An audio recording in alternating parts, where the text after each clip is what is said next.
Our gospel text for today is taken from chapter 6 of the Gospel of Mark, verses 45 to 52, which is a scene immediately after Jesus has fed 5,000 people with 5 loaves and 2 fish, in which 12 baskets are gathered. And now, the disciples are sent out alone in a boat.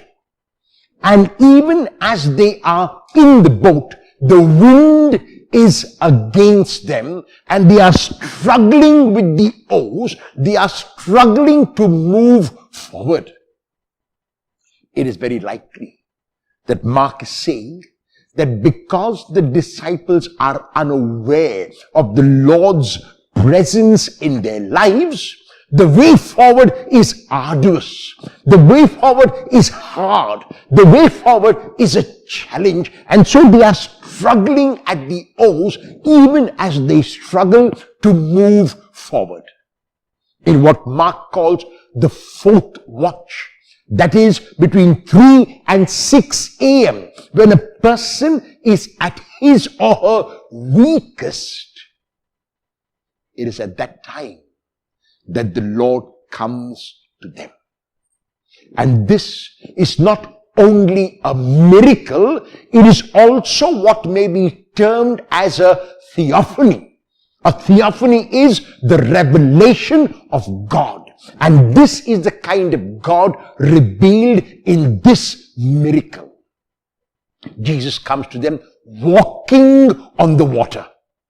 In the Old Testament, only God could walk on water. No human being had the capacity or the ability to walk on water. So when Mark tells us that Jesus is walking on water, he's not saying that Jesus is defying the law of gravity. What he's saying is that Jesus is in the place of God and that Jesus subdues evil because demons lurk under the water.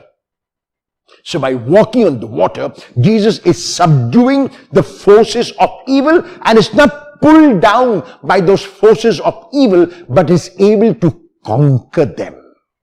And then Jesus makes a revelation of himself. When the disciples are frightened, when the disciples think it is a ghost, Jesus reveals himself to them through the Old Testament name of God in Exodus chapter 3 verse 14.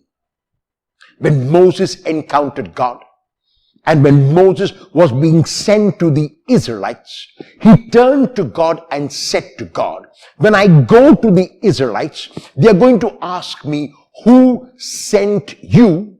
What name should I give them?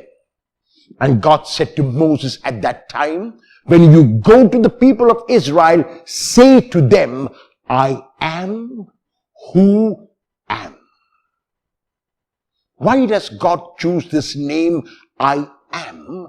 Because God wants to indicate that for God there is no past. For God there is no future. For God there is only the now, there is only the present. I am is an indication that our God is a God of the present, and Jesus, when he comes walking on the water in the fright and in the agitation of the disciples, reveals himself to them in the same words in Greek, ego eimi. I am. And then he tells the disciples something which he is saying to us, do not be afraid. By using the same self-nomination of God, Jesus is revealing himself to his disciples as a God of the present, as a God of the now, as a God who is with them, as a God who will sustain them, as a God who will not abandon them, no matter if the 4th or the 3rd or the 1st watch. The God who is constantly by their side, the God who is constantly in the boats of their lives, except if they are not aware of him. The disciples were unaware of the Lord, and that's why they were straining at the oars. Once they become aware of the Lord's presence, once they hear His words that He is God with them, the next moment they find themselves at the shore. There are times in our lives when we are straining at the oars, when we are going through one struggle or another, when there are hurdles in our path, when there are obstacles before us, when difficulties seem to abound.